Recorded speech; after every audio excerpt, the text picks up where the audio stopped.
Troll media ഒക്കെ ഉള്ള കാലാണ്. ഈ ട്രോൾ മീഡിയയുടെ ഒക്കെ മുമ്പിൽ പിടിച്ചു നിൽക്കാൻ ഒരു പാടുണ്ടോ? നമ്മളായിട്ട് അവർ ഡയറക്റ്റ് കോമ്പറ്റീഷൻ അല്ല, പിടിച്ചു നിൽക്കാൻ നമ്മളും കോമ്പറ്റീഷൻ ഇല്ലാത്തതുകൊണ്ട് ഒരു പിടിച്ചു നിൽപ്പിന്റെ പ്രശ്നം വരുന്നില്ല. പക്ഷെ ട്രോളുകൾ ഉഗ്രനാണ്. അവരുടെ ചിന്ത നമുക്ക് അതൊരു കളക്റ്റീവ് ഏരിയയാണ്.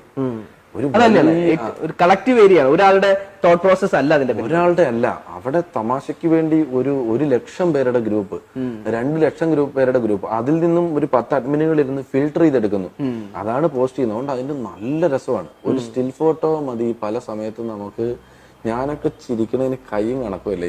രമേശ് പിഷാരടി ട്രോളിന് എതിരല്ല, ഒരിക്കലും. ട്രോളർമാര് മുത്താണ്. അവരുടെ ചിന്തയെ നമ്മൾ സമ്മതിച്ചേ പറ്റുള്ളൂ. കാരണം നമ്മളൊരു വിഷയത്തിന് 4 ഡയമെൻഷൻ നോക്കുമായിരിക്കും. ഇവരൊരു 16 ഡയമെൻഷൻ നോക്കിയിട്ടാണ് ഒരു സബ്ജക്റ്റിന് തമാശ ഉണ്ടാക്കുന്നത്. അത് വളരെ വലിയ കാര്യം തന്നെയാണ്. നമുക്ക് അത്രയും പറ്റത്തില്ല. ട്രോളന്മാർക്കും രമേശ് പിഷാരടി വലിയ കാര്യമാണ്. കുറച്ചു ദിവസം പരിപാടിയിൽ ഇല്ലാണ്ട് കണ്ടപ്പോഴേക്കും ഇവിടെ അങ്ങ് കേറി നിറങ്ങി. ശരിക്കും കുറെ പേര് ആ സമയത്ത് എനിക്ക് ഇത്രയൊക്കെ ആൾക്കാർ കരയിച്ചു. അവരെല്ലാരും കൂടെ ഭീകരമായിട്ട് കരയിച്ചു. ശരിക്കും അത്ര ഒരു തരംഗമൊക്കെ കേരളത്തിൽ ഉണ്ടായി എന്നറിയുമ്പോൾ രമേശ് പിഷാരടി അങ്ങ് അതിനപ്പോ അമേരിക്കയിലായിരുന്നു. MG ശ്രീകുമാറിന് കൊടുത്ത് അമേരിക്ക പരിപാടിക്ക് പോയക്കുമായിരുന്നു. കണ്ടാ നാട്ടിൽ എന്നെ കുറിച്ച് പറയുന്നത് എന്ന് പറഞ്ഞു. ഇല്ല, അത് ഞാൻ MG ചേട്ടനോട് കൊണ്ടുപോയിട്ട് MG ചേട്ടൻ ഇത് കണ്ടോ എന്തോരം ട്രോളായിരുന്നു, ഇതൊക്കെ നീ തന്നെ ഉണ്ടാക്കി ഇടുന്നതെന്ന് എല്ലാവർക്കും അറിയാം, പിന്നെ എന്താന്ന് പറഞ്ഞു. അപ്പൊ ഞാൻ നിർത്തി.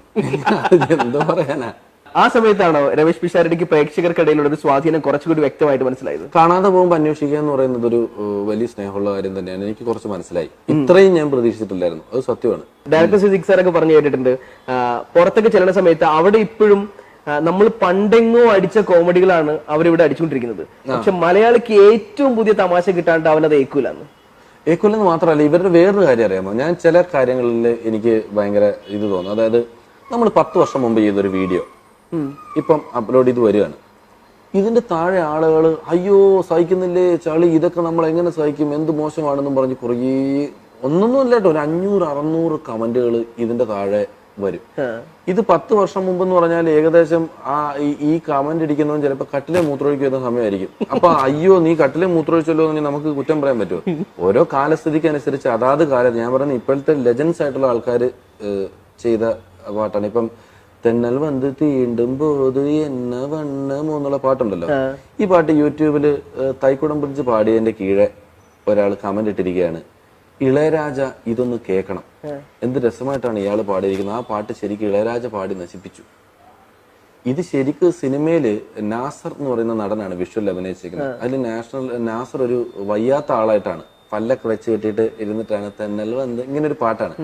ഈ പയ്യൻ ഈ വിഷ്വല് കണ്ടിട്ടില്ല, ഏതാ സിനിമയിലെ ആ പാട്ട് കണ്ടിട്ടില്ല, കേൾക്കാൻ സുഖം മാത്രം നോക്കിയിട്ടില്ല. അപ്പം പല ആൾക്കാരും പല കാര്യങ്ങളും ജഡ്ജ് ചെയ്യുന്നത് അതിന്റെ യഥാർത്ഥത്തിൽ എന്താണ് അന്ന് ഉദ്ദേശിച്ചത് എന്നുള്ളത് നോക്കാതെയാണ്. പക്ഷെ ഈ എല്ലാത്തിനും ആളുണ്ട്, അതൊരു വലിയ കാര്യമാണ്. ഇപ്പം ഞാനൊരു ഉദാഹരണം, ഞാൻ തുറക്കാറേ ഇല്ലാത്ത ചില ലിങ്കുകളുണ്ട്. ഞാൻ ഈ ഇടയ്ക്ക് തുറന്നു നോക്കി, ഒരു ദിവസം കൊണ്ട് ക്യാൻസർ മാറ്റാം, ഒരു 2 കുരുവിന്റെ പടവും വെച്ചിട്ടുണ്ട്.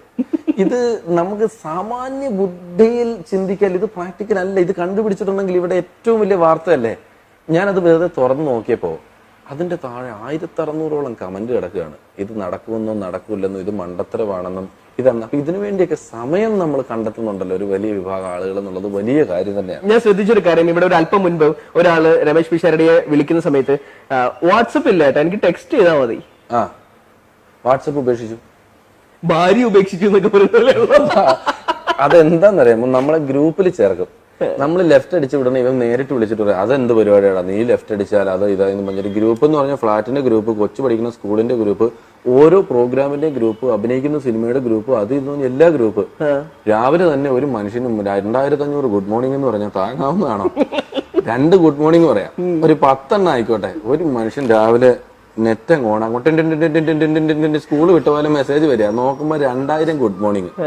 പിന്നെ ചർച്ച, ജനഗണമനക്ക് എണീറ്റ് നിക്കണോ വേണ്ടയോ, മറ്റേ ബീഫ് തിന്നണോ വേണ്ടയോ, ഈ കുറെ നമുക്ക് ആവശ്യമില്ലാത്ത കാര്യങ്ങളും മേലിൽ നിന്ന് ചർച്ചയാണ്, ഓഡിയോ മെസ്സേജ് ഇടുക. അപ്പം നമ്മുടെ കുറെ സമയം ഇതിനു വേണ്ടി പോകുന്നു എന്ന് തോന്നിയത് കൊണ്ട് ഞാൻ വാട്സപ്പ് അങ്ങ് ഉപേക്ഷിച്ചു. എങ്ങനെയുണ്ട് വാട്സപ്പ് ഇല്ലാത്ത രമേശ് പിഷാരടിയുടെ ജീവിതം? ഒരു കുഴപ്പമില്ല. ഞാൻ ഈ ഇടയ്ക്ക് ഒരിടത്ത് ചിന്തിച്ചേ, നമുക്ക് ജീവിതത്തിൽ ആദ്യത്തെ കുറച്ച് നാൾ ഇതൊക്കെ ഇല്ലാണ്ട് കിട്ടിയെന്നുള്ള എനിക്ക് ഭയങ്കരമായിട്ട് തോന്നിയിട്ടുണ്ട്. എന്റെ പിള്ളേർക്ക് ഇനി ഇതില്ലാത്തൊരു ലോകമില്ല. നമുക്ക് ലാൻഡ് ഫോൺ പോലും ഇല്ലാത്ത കാലം ഞാനതിൽ ദുഃഖിക്കുമല്ല. എനിക്ക് ഭയങ്കര സന്തോഷമാണ്. എന്റെയൊക്കെ ഒരു 15 വയസ്സ് വരെയെങ്കിലും ഒക്കെ വീട്ടിൽ ലാൻഡ് ഫോൺ പോലും ഇല്ലാതെ കിട്ടിയത് കൊണ്ടാണ് നിങ്ങൾ നേരത്തെ വെച്ച കൗണ്ടർ അല്ല ഒബ്സർവേഷൻ ഇതെല്ലാം വന്നത്. നമ്മുടെ ചെവി വരെ 3 ഡയമെൻഷനായി. ഇപ്പം ഈ സൈഡിൽ നിന്ന് ഒരാൾ വിളിച്ചാൽ ഏതാണ്ട് എത്ര ദൂരെ നിന്നാണ് വിളിച്ചത്, ആ ശബ്ദം കേട്ടാൽ അത് ആരാണ് വിളിച്ചത്, ഇത് നമുക്കറിയാലോ. ഇപ്പം പിള്ളേർ TV കാണീര് തുടങ്ങിയിട്ട് ടിവിയും കണ്ട് തിന്നോണ്ടിരിക്കുന്ന ഒരു കൊച്ചിനെ ഞാൻ നോക്കുമ്പോൾ എന്റെ മോള് TV കണ്ടോണ്ടിരിക്കുക, എന്തോ തിന്നോണ്ടിരിക്കുക. അവളെ ഭാര്യ അടുക്കളയിൽ നിന്ന് 4 വിളി വിളിച്ചു. ഞാൻ ഈ 4 വിളിയും കേട്ടു, ഇവള് കേട്ടിട്ടില്ല. കൊച്ചു കേൾക്കുന്നില്ല. ഇവരുടെ അവിടെ നിന്ന് ഇടയിൽ വിളിക്കണ്ട, ഇവര് കേൾക്കുന്നില്ല. ഇവിടെ നിന്നും പിടിക്കുന്നില്ല. ഇത് കുറെ വാക്കുകളൊക്കെ ഉണ്ട്. ഒരു വിളിപ്പാടകലി എന്നൊക്കെ പറയുന്ന വാക്കൊക്കെ മറന്നുപോയി, സിസ്റ്റം പോയി. നേരെ വരുന്നത് മാത്രം എടുക്കാൻ പറ്റുന്നത്. അപ്പൊ അതിൽ നമ്മൾ വളരെ ലക്കിയാണ്. നമുക്ക് ഇതൊന്നുമില്ലാതെ ജീവിതത്തിന്റെ കുറച്ച് നാള് കിട്ടി എന്നുള്ളത്. കണ്ട മാനിനെന്ന് തോന്നിപ്പിക്കുന്ന കുരുത്തം കെട്ടവൻ, അതാണ് രമേശ് പിഷാരടിക്ക് പലപ്പോഴും സിനിമയിലുള്ള ഇമേജ്. സിനിമയിൽ ആ നല്ലവനായ ഉണ്ണിയും അതും ഇതൊക്കെ അങ്ങനെയാണ്. ചാർലി എന്ന് പറഞ്ഞ ആ പാർവതിനെ കയറി പിടിക്കാൻ വേണ്ടി നിൽക്കുന്ന ആള്, അത് തുടങ്ങിയിട്ട് ഭയങ്കരമായിപ്പോയില്ല. റൂം നമ്പർ 66 എന്നൊക്കെ പ്രൊമോയിലൊക്കെ വന്ന് കണ്ടവാനം. ട്രെയിലറിൽ വന്നിട്ട് ഇത് ആരാണ് ഇതിന്റെ അല്ല, ഇതിനിടയിൽ പിള്ളേരടിച്ചിറക്കി മമ്മൂട്ടി വേഷമായിട്ട് അഭിനയിക്കണമെന്ന്. അതോടുകൂടി മാർട്ടിൻ പ്രക്കാട്ടിനും ജോജുവിനും ടെൻഷനായി. മമ്മൂട്ടിനെയും പ്രതീക്ഷിച്ച് വാരു ഉറക്കുമ്പോ നിന്നെ കണ്ടു കഴിഞ്ഞാൽ ആ ഇന്റർവെല്ലിന് തൊട്ട് മുമ്പ് എന്ത് സംഭവിക്കും. പക്ഷെ ഭാഗ്യത്തിന് ആരും കൂയില്ല. മമ്മൂട്ടിനെ പ്രതീക്ഷിച്ച് ഞാൻ തുറന്നു നോക്കി ഒരു നിസ്സംഗത ആളുകൾക്ക്. അപ്പൊ അവര് വിചാരിച്ച സാധനം വർക്കൗട്ടായി. പിന്നെ നല്ലവനായ ഉണ്ണി ഇതിന്റെയൊക്കെ കാര്യം പറയുമ്പോൾ എനിക്ക് അവിടെയൊക്കെ പടം നടക്കുമ്പോഴും എന്റെ ഡേറ്റ് പ്രശ്നമായിരുന്നു. നല്ലവനായ ഉണ്ണിക്കൊക്കെ 2-3 ദിവസം മതിയായിരുന്നു. നമ്മുടെ സുഹൃത്തുക്കൾ തന്നെ ചെയ്യുന്ന പടമായതുകൊണ്ട് അങ്ങനെ ചെയ്തതാണ്. പിന്നെ എനിക്ക് കുറെ പടം അങ്ങനെ വന്നു. നിങ്ങൾ തുടക്കത്തിലൊക്കെ വളരെ മാന്യനാണ്, പിന്നെ ഭയങ്കര കള്ളനാണ്, പെണ്ണ് പിടിക്കാൻ തെമ്മാടി പിള്ളേരെ തട്ടിക്കൊണ്ടുപോകുന്നവൻ പിടിച്ചക്കാരൻ. ഞാൻ പിന്നെ രക്ഷപ്പെട്ടതായിരുന്നൊക്കെ. ഇപ്പൊ എന്തായാലും അങ്ങനെയുള്ള റോളുകളൊന്നും പെട്ടെന്ന് എടുക്കണില്ല എന്ന് തീരുമാനിച്ചു. സെലക്റ്റീവാണ് ഡയറക്ടർമാര്. അങ്ങനെയുള്ള റോളിങ് ഞാൻ 17 സിനിമ ചെയ്തിട്ടുള്ളൂ. മാത്തുക്കുട്ടി. രമേശ് പിഷാരടി എന്ന അവതാരകനാണോ രമേശ് പിഷാരടി എന്ന നടനാണോ നമ്മൾ കൂടുതൽ മാർക്ക് കൊടുക്കാം? മാർക്ക് കൊടുക്കുന്ന അവതാരകനാണ്. നടൻ എന്നുള്ള നിലയിലൊക്കെ ഞാൻ എന്ത് പ്രൂവ് ചെയ്തിട്ടുണ്ട്? ഒന്നും പ്രൂവ് ചെയ്തിട്ടുണ്ട്. എന്നാലും കണ്ടിട്ട് മോശമില്ലാണ്ടൊക്കെ ഞാൻ ചെയ്ത് വെച്ചിട്ടുണ്ട് എന്ന് തോന്നിയിട്ടില്ലേ? അത് എനിക്കല്ലേ തോന്നുന്നത്, നാട്ടുകാർക്ക് തോന്നണ്ടേ? എനിക്ക് മോശമില്ലാതെ എല്ലാം തോന്നുന്നുണ്ട്. ഈ അടുത്തിടയ്ക്ക് രമേശ് പിഷാരടിയെ കുറിച്ച് കേട്ടൊരു കാര്യം, പ്രഭുദേവ കഴിഞ്ഞ പിന്നെ രമേശ് പിഷാരടിയാണ് ഡാൻസിന്റെ കാര്യത്തിൽ. എല്ലാം ഉണ്ട് അങ്ങനെ പലതും. അത് ഒരു ആൽബം ചെയ്തു, ശ്രീമാൻ ബ്രോ ആൽബത്തിന്റെ പേര്. അതിലപ്പോ ഞാൻ ഇവനെ വിളിച്ചപ്പോഴേ പറഞ്ഞു, ആദ്യത്തെ പടത്തിന്റെ കൊറിയോഗ്രാഫറെ തോളത്തായിട്ട് സൈഡിൽ കൊണ്ടുവരുത്തിട്ട് ഇടിക്കുമെന്ന് പറഞ്ഞ ആളാണ് ഞാൻ. ഇനി സ്റ്റെപ്പ് ഇട്ട് കഴിഞ്ഞാല് ഈ ശാന്തമീ രാത്രിയിൽ എന്നുള്ള പാട്ട് പ്രഭുദേവയാണ് കൊറിയോഗ്രാഫി ചെയ്തേക്കുന്നത്. മമ്മൂക്കൊക്കെ സ്റ്റെപ്പുകൾ ഇട്ട് കൊടുത്ത് മമ്മൂക്കൊക്കെ പണ്ട് പറ്റുന്നത്. ഇത് കൊറിയോഗ്രാഫർ വന്നിട്ട് അവന്റെ സർവ്വ കഴിവും കാണിക്കുക. എന്നെ കൊണ്ട് വല്ലതും പറ്റുമോ? ഒരു തമിഴനാ.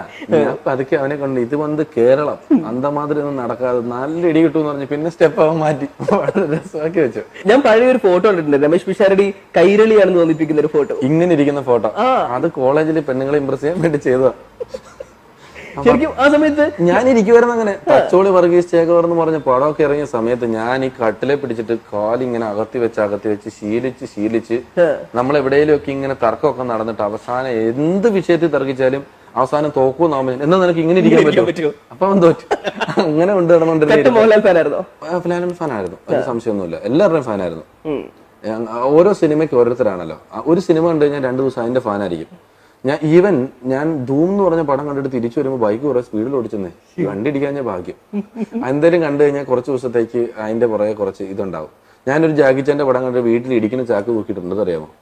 മാവില് ആയാലും നമ്മൾ ഇടിക്കുന്ന ചാക്കില്ലേ ബോക്സിങ്ങിന് ഇടിക്കണേ, അതുപോലത്തെ ചാക്കില് മണലൊക്കെ നിറച്ച് സെറ്റ് ചെയ്ത് എന്ത് പാടുപെട്ടാ തൂക്കിയിട്ടാണ്. ഒരു 3 ഇടി ഇടിച്ചു വേണം അതിനിട്ട്. അപ്പോഴത്തേക്ക് വേറെ പടം കണ്ടുപോയി. പെട്ടെന്ന് കാര്യങ്ങളോട് ഇൻഫ്ലുവൻസ്ഡ് ആവുന്ന ഒരാളാണ്. ആ ഇൻഫ്ലുവൻസ് ആവും പെട്ടെന്ന് കാണുന്ന സാധനങ്ങൾ ആ പ്രായത്തില്. ഇപ്പൊ എന്ത് പറഞ്ഞിട്ട് ഒരു ഇൻഫ്ലുവൻസും ഇല്ല, ഇൻഫ്ലുവൻസും ഇല്ല. നമ്മൾ കുറച്ച് മുൻപ് സംസാരിച്ച പോലെ ടിവിയിലൊക്കെ പലപ്പോഴും ഒരു സാച്ചുറേഷൻ പോയിന്റ് ഉണ്ടെന്ന് വിചാരിക്കുന്ന ആളുകളുണ്ട്. പല അവതാരകരും ഭയങ്കരമായിട്ട് കത്ത് നിന്നിട്ട് പിന്നെ ഒരു സമയത്ത് എന്ന് പറഞ്ഞിട്ട് തീർന്നു പോകുന്ന അവസ്ഥ. രമേശ് പിഷാരടിക്ക് അങ്ങനെ ഒരു കാലത്തെ കുറിച്ച് ഭയമുണ്ടോ? ഭയമില്ല, ഞാൻ പ്രിപ്പയർഡ് ആണ്. അങ്ങനെ ഒരു കാലത്തെ പറ്റി ഇപ്പൊ നമ്മളെല്ലാരും ചത്തുപോകും. ഭയം ഉണ്ടോന്ന് ചോദിച്ചാൽ എന്ത് ചെയ്യാനാ? ഇവിടെ ജീവിച്ചിരിക്കുമ്പോ പക്ഷെ കാശ് കിട്ടുക എന്ന് പറയുന്ന ഒരു പ്രധാനപ്പെട്ട കാര്യമാണ്. അല്ല, ഈ പൈസ ഉണ്ടാക്കൽ ഒരു പ്രധാന മോട്ടീവ് ആണെങ്കിൽ കോളത്ത് കടല വിൽക്കാൻ പോയ പോലെ.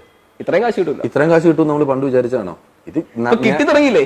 ഒരു പേപ്പർ എടുത്ത് നടുക്കൊരു വരയിട്ടിട്ട് ഇടതുവശത്ത് ലാഭമൊന്നും വലതുവശത്ത് നഷ്ടമൊന്നും എഴുതാൽ എന്റെ ഒന്നും ജീവിതത്തിൽ ഇതുവരെ നഷ്ടത്തിന്റെ കൂടത്തിൽ ഒന്നും എഴുതാനില്ല.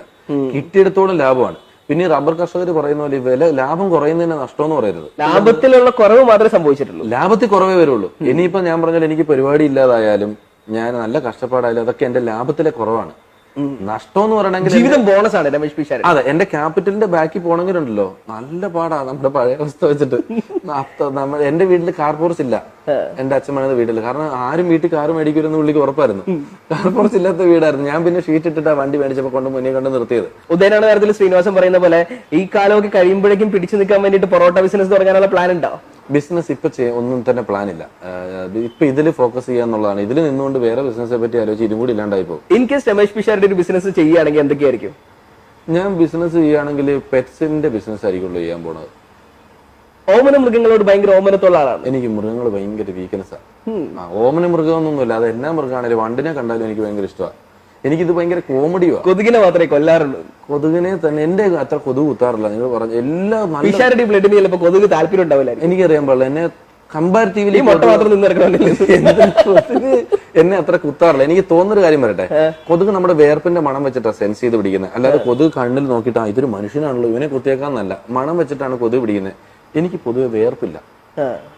എന്നാ ചൂടാന്ന് പറഞ്ഞ എവിടെ നിന്നാലും ഇങ്ങനെ ഒലിച്ച് നിൽക്കുമൊന്നുമില്ല, ഞാൻ വേർക്കില്ല. അതുകൊണ്ടാണല്ലോ എന്നെ വലിയ അനുഗ്രഹമാണല്ലോ. അനുഗ്രഹം. ചില കാര്യങ്ങളിൽ കൊതു കുത്തൂല, അത് എനിക്ക് അത്ര പ്രശ്നമുള്ളതല്ല. അപ്പൊ കൊതുവിനെ പോലും അധികം കൊല്ലാറില്ല. പക്ഷെ മൃഗങ്ങൾ എനിക്ക് ഭയങ്കര ഇഷ്ടമാണ്. ഇത് നോക്കി നിൽക്കുന്ന അത്ര എന്റർടൈൻമെന്റ് ഈ ലോകത്തില്ല. നിങ്ങൾ വളരെ ശ്രദ്ധിച്ചു നോക്കണം. ഈ അന്യായ കോമഡിയ മൃഗങ്ങൾ എന്ന് പറഞ്ഞു കഴിഞ്ഞാൽ ഏറ്റവും കൂടുതൽ ചിരിപ്പിച്ചിട്ടുള്ള മൃഗം ഏതാണ് രമേശ് പിഷാരടിയെ? കൊരങ്ങൻ. ഈ ഇടയ്ക്ക് കൂടെ ഞാനൊരു ബേക്കറിയിൽ പോയി സാധനം മേടിക്കാൻ. എനിക്ക് ചിരി കൺട്രോൾ ചെയ്യാൻ പറ്റില്ല. അപ്പൊ ഇയാൾ ചോദിച്ചു എന്താ ചിരിക്കുന്നതെന്ന് ചോദിച്ചു. ഞാൻ നോക്കുമ്പം ഒരു 1/2 കിലോയുടെ അലുവ, കുറഞ്ഞത് 1/2 കിലോ ഉണ്ട്. ഇത് ബേക്കറിയിൽ ചില്ലുകൂടിനകത്ത് ഇരിപ്പുണ്ട്. അപ്പൊ ഞാനിങ്ങനെ പൈസ കൊടുത്ത് ഇങ്ങനെ താഴത്തേക്ക് നോക്കിയപ്പം ഒരു ഉറുമ്പ് ഈ 1/2 കിലോയുടെ അലുവ കടിച്ചിട്ട്, ഉറുമ്പിന്റെ വിചാരം ഇത് കൊണ്ടുപോവാന്നാ. ഇത് ഉറുമ്പ് വിചാരിച്ച, അയാള് വിചാരിച്ചത് ഉറുമ്പാണെങ്കിൽ നല്ല എനിക്കിത് കണ്ട് ചിരി വന്നിട്ട് ഒരു രക്ഷയില്ല. അപ്പൊ ഇയാള് ഇങ്ങനെ എന്താ ചിരിക്കുന്ന. അപ്പൊ ഞാൻ പറഞ്ഞു ഉറുമ്പെന്ന് പറഞ്ഞു. അപ്പൊ ബേക്കറിക്കാരനെ സംബന്ധിച്ചിടത്തോളം അയാളുടെ ചില്ലുകൂട്ടിൽ ഉറുമ്പെന്ന് പറഞ്ഞാൽ അത് നെഗറ്റീവാണ്. അയ്യോ സാറേ ഇതൊക്കെ പറഞ്ഞു ഇയാൾ പെട്ടെന്ന്.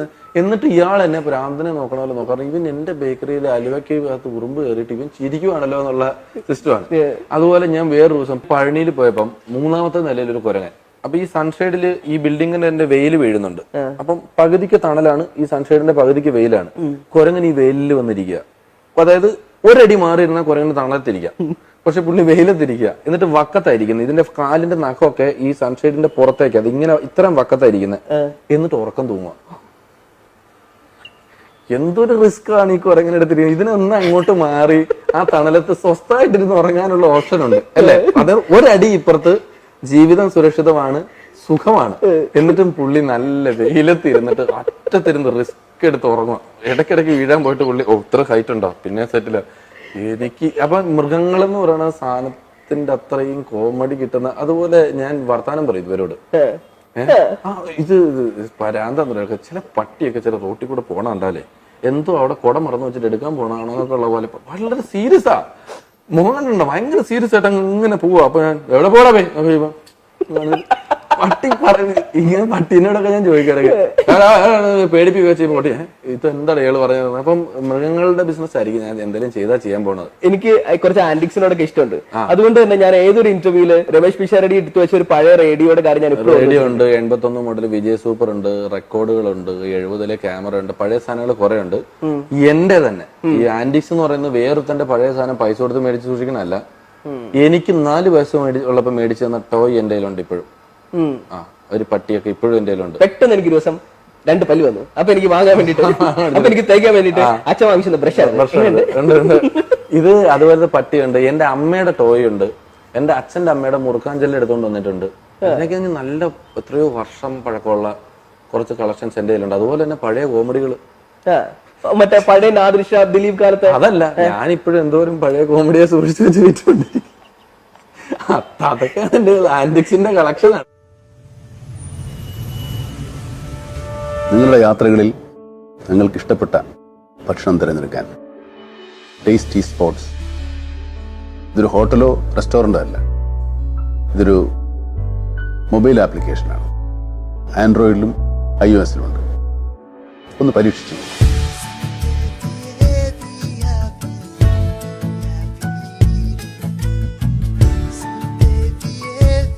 Tasty sports.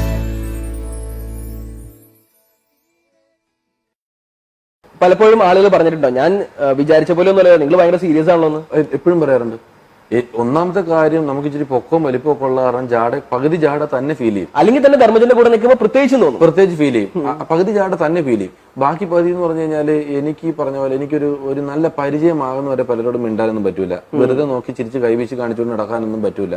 അപ്പൊ വളരെ പെട്ടെന്ന് ജാടയാന്ന് പേര് കിട്ടുന്ന എല്ലാ സാധനം. പിന്നെ രണ്ടാമത്തെ കാര്യം എനിക്കൊരു അപകർഷതാബോധമുണ്ട് ഒരാളോട് അങ്ങോട്ട് ചെന്ന് മിണ്ടാൻ. ഇപ്പൊ ഇവിടെ അമിതാഭ് ബച്ചൻ വന്നൊരു ചായ കുടിച്ചോണ്ടിരിക്കുകയാണെങ്കിൽ ഞാൻ അയാള് പോകണ്ട മിണ്ടണ്ടെന്ന് ഞാൻ മിണ്ടാണ്ടിരിക്കും. എന്ന് കുറച്ച് കഴിയുമ്പോൾ അമിതാഭ് ബച്ചൻ അവനൊക്കെ എന്നാ ജാടെ എന്നെ കണ്ടിട്ട് മിണ്ടിയില്ലെന്ന് പറയും. അങ്ങനെ അനുഭവം ഉണ്ടായിട്ടുണ്ട്. കാരണം അവരാ മിണ്ടൽ ആഗ്രഹിക്കുന്നുണ്ട് പലരും. നമ്മൾ അതും ചെയ്യണില്ല. അപ്പൊ ജാടയൊക്കെ പക്ഷെ അതൊന്നും വലിയ കുഴപ്പമുള്ള കാര്യങ്ങളൊന്നും അല്ല. ധർമ്മജന് ശരിക്കും മസാല ദോശയുടെ കൂടെ വട കിട്ടും എന്ന് പറയുന്ന പോലെ അത് രണ്ടും ഭയങ്കര കോംബോ ആണ് ആളുകൾക്ക്. അതെ, ഇതൊരു വലിയ പ്രശ്നമായിട്ട് തോന്നിയിട്ടുണ്ടോ? അങ്ങ് എങ്ങോട്ട് പോയി ധർമ്മജൻ എങ്ങോട്ട് പോയി പ്രശ്നമായിട്ട് തോന്നി. വളരെ കൺട്രോൾഡ് ആയിരുന്നു ഞങ്ങൾ ആ കാര്യത്തിൽ. അതായത് നമ്മൾ ചെയ്യുന്ന പരിപാടിയുടെ പേര് നമ്മുടെ പേരിന് മേളിൽ വളരാതിരിക്കാൻ ഞങ്ങൾ വളരെ കാര്യമായിട്ട് സൂക്ഷിച്ചിട്ടുണ്ട്. ഇപ്പൊ പണ്ട് ശ്രീരാമനായിട്ട് രാമായണത്തിൽ അഭിനയിച്ച ആളൊക്കെ പിന്നെ രാമനായി പോയി. പുള്ളിയുടെ രാമനെ പുള്ളിക്ക് കളയാൻ പറ്റിയില്ല അല്ലേ? അപ്പൊ നമ്മൾ ചെയ്യുന്ന ഒരു പരിപാടി, നിങ്ങൾ ഒരു പരിപാടി ചെയ്യാറില്ലേ ബ്ലഫ് മാസ്റ്റേഴ്സ് എന്ന് ചോദിച്ചിടത്തോളം കാലം നമ്മൾ നിന്നു. തിരിച്ചൊരാൾ വന്നിട്ട് നിങ്ങൾ ബ്ലഫ് മാസ്റ്റേഴ്സ് ചെയ്യുന്ന ആളല്ലേ എന്ന് ചോദിച്ചു തുടങ്ങിയ ദിവസം ആ പരിപാടി നിർത്തി. ഇപ്പോഴും രമേഷ് പിഷാരടി ബ്രാക്കറ്റിൽ ബിഡായി ബംഗ്ലാവ് ഫെയിം എഴുതി വെക്കേണ്ട അവസ്ഥ ഇല്ലാത്ത അവസ്ഥയിൽ നമ്മുടെ പേര് നമ്മൾ സൂക്ഷിക്കുന്നുണ്ട്. ചാരും വാലും വെക്കാതെ പോകാൻ നമ്മളാണ് വരുന്നത്. അപ്പം ഇവനെ എന്നെ കാണുമ്പോൾ ആൾക്കാർ ഒന്ന് ചോദിക്കും ഇവൻ എവിടെ എന്നൊക്കെ ചോദ്യം ചോദിച്ചപ്പോൾ ഞങ്ങൾ അതിന്റെ ഒരു പ്രൊപ്പോർഷനൊക്കെ ചെറുതായിട്ട് കുറച്ച് മാറ്റിയൊക്കെ നിൽക്കുന്നുണ്ട്. എന്നാലും ചോദിക്കാറുണ്ട് ആൾക്കാർ അത് ഒന്നിച്ച് കാണാനായിട്ട്. പിന്നെ ചിലർ വട വേണ്ടാന്ന് പറയാറുണ്ട്, ചിലർ വട മാത്രം മതി എന്ന് പറയാറുണ്ട്. കുഴപ്പമില്ല. കൂട്ടത്തിൽ ആരാണ് വട എന്നുള്ളതാണ് പ്രശ്നം. അതാണ് ഞാൻ ആലോചിക്കുന്നത്. ഇപ്പൊ വടയും മസാല ദോശയും ഞാൻ തന്നെ, ഇവൻ വേണമെങ്കിൽ ചട്നി ആയിട്ട് ഞാൻ കൂട്ടിയിട്ടുള്ളൂ. ആ പരുവത്തിലിരിക്കുക. രമേഷ് പിഷാരടിയുടെ ഒരു ഇന്റർവ്യൂ കാണുമ്പോൾ ധർമ്മജനെ കുറിച്ച് എന്തെങ്കിലും ഒന്ന് പറയണം, അല്ലെങ്കിൽ ധർമ്മനെ കുറിച്ച് എന്തെങ്കിലും ഒരു കോമഡി പറയുന്നുള്ളത് ആളുകൾക്ക് എല്ലാവർക്കും ഭയങ്കര പ്രതീക്ഷയാണ്. അവൻ അത്രയും സാധനങ്ങൾ ചെയ്തു വെച്ചിട്ടുള്ളത് കൊണ്ടാണ് ഈ പറയുന്ന അത്രയും അബദ്ധങ്ങൾ ശരിക്കും ധർമ്മജൻ ചെയ്യാറുണ്ട്. അതോ പകുതി ഉണ്ടാകുന്നതാണ്? അല്ല, അവൻ സീരിയസ് ആയിട്ട് ചെയ്യുന്നതാ. ഈ അടുത്ത കാലത്ത് ഞങ്ങളുടെ മുഖം ജനങ്ങൾ തിരിച്ചറിയുന്നതിന് മുമ്പൊരു കാലത്ത് ഞങ്ങളുടെ ഒരു പരിപാടി, അപ്പൊ ഞാൻ അവിടെ പരിപാടി സ്ഥലത്ത് എത്തി. ധർമ്മൻ എത്തിയിട്ടില്ല. അവൻ എല്ലാ ഐറ്റത്തിലും ഉണ്ട്. ഇവനില്ലാണ്ട് നമുക്ക് ചെയ്യാൻ പറ്റില്ല. അപ്പൊ മൊബൈലൊക്കെ ഇവന് ചാർജ് ചെയ്യുന്ന പരിപാടിയൊന്നുമില്ല. ചാർജ് തീർന്നു പോയി. അതങ്ങനെ ആ വഴിക്ക് പോകും. ഇവൻ എന്നെ ഒരു 15 മിനിറ്റ് മുമ്പ് വിളിച്ചിട്ട് പറഞ്ഞു, എടാ എന്റെ ചാർജ് ചിലപ്പോൾ തീരും, നീ ടെൻഷൻ അടിക്കണ്ട, ഞാൻ അവിടെ പരിപാടി സ്ഥലത്തിന്റെ തൊട്ടടുത്തത്, ഞാൻ 15 മിനിറ്റ് കൊണ്ട് എത്തും എന്ന് പറഞ്ഞു. ഇവൻ എത്തണില്ല. അവിടെയാണ് പിള്ളേരുടെ പരിപാടി നടക്കുക. ഞാൻ ഇവൻ എത്താത്ത പറഞ്ഞ് സംഘാടകർ പറഞ്ഞു, പിള്ളേർ ഈ കുട്ടി പാടുക, എന്നാൽ കുട്ടിയുടെ ഒരു പാട്ടും കൂടി ഇട്. അപ്പോഴത്തേക്ക് വേറൊരു കുട്ടി വേണമെങ്കിൽ ഒരു ഡാൻസ് കളിക്കാന്ന് വെച്ചാൽ ഞാൻ ആ കുട്ടിയുടെ ഡാൻസും കൂടി ഇട്. ഇങ്ങനെ 8 മണിക്ക് തുടങ്ങുമെന്നുള്ള പരിപാടിയിൽ ഞാൻ 8:05 ആക്കി. അടുത്ത പാട്ടിട്ടു, അടുത്ത ഡാൻസ് ഇട്ടു. ഒരു മിമിക്രിക്കാരൻ പോയി കണ്ടുപിടിച്ച് അവന്റെ മിമിക്രി കാണിച്ചു. അങ്ങനെ ഇവൻ വരാൻ വേണ്ടി ഇവന്റെ ഫോൺ ഓഫ്. ഞാൻ കുറെ പിള്ളേരുടെ ഐറ്റം കയറ്റിക്കൊണ്ട് ഞാൻ സ്റ്റേജിന്റെ സൈഡിൽ ഇങ്ങനെ നിൽക്കുക. ഇടയ്ക്ക് നോക്കിയപ്പോൾ ഫ്രണ്ടിൽ നോക്കിയപ്പോൾ ഇവൻ ഫ്രണ്ടിൽ കടലയിൽ നിന്നുകൊണ്ടിരുന്ന പരിപാടിയാണോ ധർമ്മജൻ.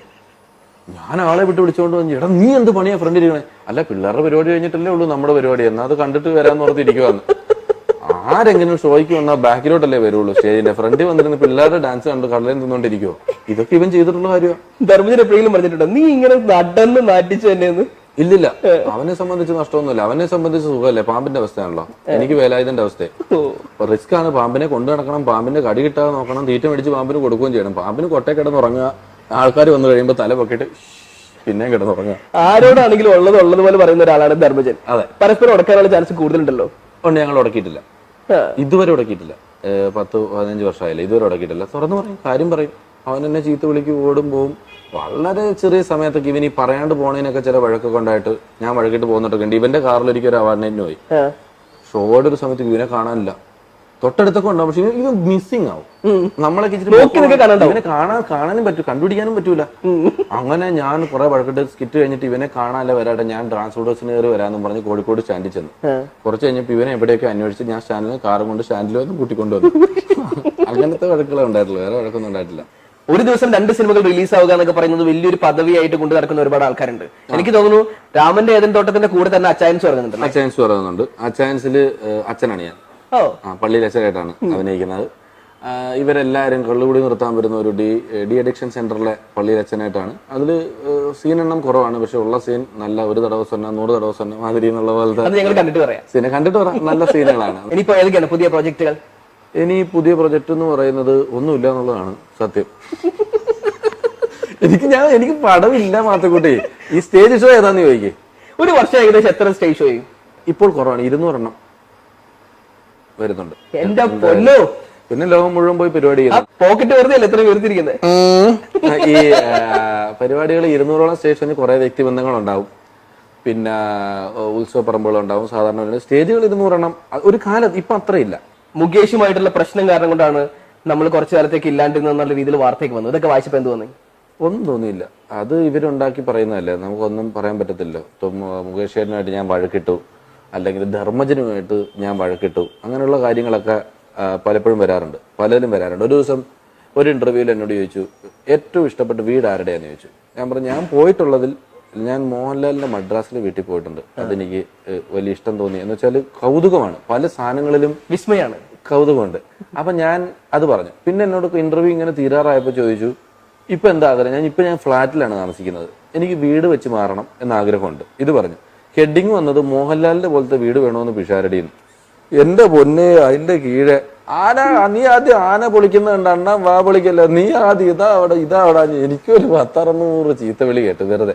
അപ്പൊ ഇപ്പൊ വർത്താനം വളരെ സൂക്ഷിച്ചേ പറയാറുള്ളൂ. ഇപ്പൊ നന്നായിട്ട് സൂക്ഷിച്ചാണ്. ഇപ്പൊ കുറച്ച് ശീലം, ഇപ്പൊ വലിയ അപകടമൊന്നും പറഞ്ഞിട്ടില്ലെന്ന് തോന്നുന്നു. ഇനിയിപ്പോ ഇതിനകത്തുനിന്ന് എന്താ അർത്ഥം കണ്ടുപിടിക്കണമെന്ന് എനിക്ക് അറിയാൻ പാടില്ല. നമ്മൾ പറഞ്ഞതിനകത്തുനിന്ന് എന്താണ് കണ്ടുപിടിക്കാൻ പറ്റുന്നത്? മോഹൻലാലിന്റെ പോലത്തെ വീടിനെ കുറിച്ച് വീണ്ടും പിഷാരടി എന്ന് പറഞ്ഞു ഇടുവെന്ന് എന്റെ പേടി. തീർന്നത് ഇതെടുത്ത് പറയാല്ലേ ഇവർക്ക്, അതൊക്കെ സംഭവിക്കാം. ഭയങ്കര കാശൊക്കെ വാങ്ങിച്ചിട്ട് സ്റ്റേജ് ചെയ്യുന്ന ഒരാളാണ്. ഫ്രീ ആയിട്ട് കിട്ടാനുള്ളൊരു സാധ്യത മലയാളി എപ്പോഴും അന്വേഷിക്കുമല്ലോ. അപ്പൊ ഇത് ഉറപ്പായിട്ടും അതേ ഉള്ളൂ, കാശ് കിട്ടുന്നത് കുറവാ, ഫ്രീ ആണ്, ചാരിറ്റി ഫ്രീയോ ഉള്ളൂ. ഞാനായിട്ട് ഞാൻ മലയാളിയുടെ സ്വഭാവം മാറ്റി വയ്ക്കുന്നിട്ടില്ല. എനിക്ക് വേണ്ടിയിട്ട്, നമ്മുടെ എല്ലാവർക്കും വേണ്ടിയിട്ട് ഫ്രീ ആയിട്ടൊരു മിമിക്രി ഐറ്റം, എന്നിട്ട് നമുക്ക് ഇതങ്ങ് അവസാനിപ്പിക്കാം. അതാണ് ഓഫർ. ഇത് തീർത്തു തരും. ഞാനും തീർക്കുന്നതിന് മുമ്പ് പറഞ്ഞിട്ട്, നമുക്ക് ഒരു കാലത്ത് റേഡിയോ, പിന്നെ നമ്മള് സ്റ്റേജ്, TV, പിന്നെ നമ്മൾ സിനിമ വരുന്നു. അപ്പൊ ഓരോ കാലഘട്ടത്തും മാധ്യമം, ഓഡിയോ കാസറ്റ് മാധ്യമം മാറുന്നു. നാളെകളിലെ ഒരു പ്രധാന മാധ്യമമായി മാറേണ്ട ഇന്റർനെറ്റില് അല്ലെങ്കിൽ ഓൺലൈൻ പരിപാടികളിൽ ഞാൻ എക്സ്ക്ലൂസീവ് അതിനുവേണ്ടി ചെയ്യുന്ന ആദ്യത്തെ പരിപാടി ഇതാണ് എന്നൊരു സത്യം ഉണ്ട്. ഇനി ഇത് മാറ്റാൻ പറ്റൂലല്ലോ. ഇത് ഫസ്റ്റ്, ഇതിനു വേണ്ടിയുള്ള ഒരു പ്രൊഡക്ഷനിൽ ആദ്യമായിട്ട് ചെയ്യുന്ന ഒരു പരിപാടി ഇതാണ്.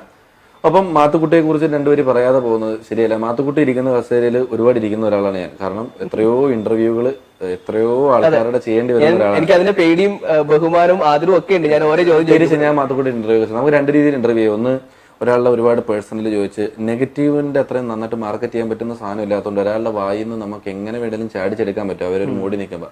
പക്ഷെ നമുക്ക് പ്ലസന്റ് ആയിട്ട് സംസാരിക്കാനുള്ള ഓപ്ഷൻസും തന്നിട്ടുണ്ട്. അത് ഞാനൊക്കെ എപ്പോഴും പ്ലസന്റ് ആയിട്ട് സംസാരിച്ച് തീർക്കണം എന്ന് ആഗ്രഹിക്കുന്ന ഒരാളാണ്. മാത്തുക്കുട്ടിയുടെ ഇന്റർവ്യൂ ഞാൻ ശ്രദ്ധിക്കാറുണ്ട്. വളരെ പോസിറ്റീവായിട്ട്, നമുക്ക് വളരെ പ്ലസന്റ് ആയിട്ടുള്ള കാര്യങ്ങൾ വളരെ ചിരിച്ച മുഖത്തോടു കൂടി സംസാരിക്കുന്നു. അവിടെ ഒരു ക്രോസ് ക്വസ്റ്റ്യനിങ് അല്ലെങ്കിൽ ഒരു പ്രതിക്കൂട്ടിൽ നിർത്തി ചോദ്യം ചെയ്യുന്ന സ്വഭാവം ഇല്ലാത്ത ഇന്റർവ്യൂകൾ ചെയ്യുന്നു Mathukutty. Keep it up, all the best മാത്തുക്കുട്ടിക്ക്.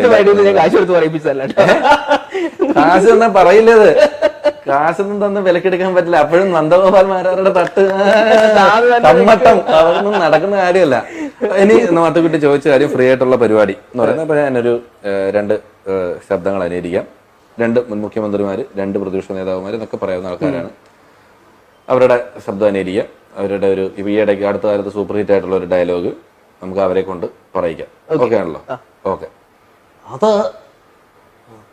തഴുകുന്ന പുഴയ്ക്കും നിൽക്കുന്ന ക്യൂവിനും മദ്യത്തിൻ്റെ മണമുള്ള ബിവറേജ് അത് മാറ്റരുതെന്ന് പറഞ്ഞു, പക്ഷേ മാറ്റി.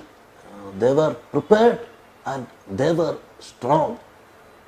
മിസ്റ്റർ ഉമ്മൻ കണ്ടിട്ട് കുടിക്കുന്ന ആളാണെന്ന് തോന്നുന്നില്ല.